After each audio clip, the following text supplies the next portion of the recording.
જે video viral થયેલો એ 17/2/2025નો video હતો અને એમાં તમને જેમ કે જોવા મળે છે કે અમુક માણસો છે એક જે માણસ છે એને મારી રહ્યા છે. એ જે ઈજા પામનાર છે એ વ્યક્તિ જયમીન વરદભાઈ ત્રિવેદી એનો જે તે સમયે જ પોલીસ દ્વારા એનો સંપર્ક કરી અને એમને કોઈ ફરિયાદ હોય તો એ આપવા માટે જણાવવામાં આવેલું હતું.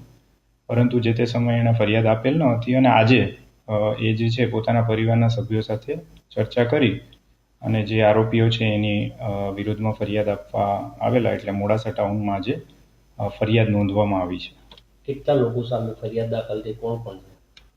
એમાં જે આરોપીઓ છે એમાં ટોટલ 6 આરોપીઓ છે. એક રણજીતસિંહ ભીખુસિંહ પરમાર, નરેન્દ્રસિંહ ઝાલા, કિરણસિંહ ભીખુસિંહ પરમાર, અમીશ પટેલ, ચિરાગ પટેલ અને એક જે છે એ અજાણ્યો ઈસમ છે. આમ ટોટલ 6 વિરુદ્ધ અત્યારે ફરિયાદ નોંધવામાં આવી છે.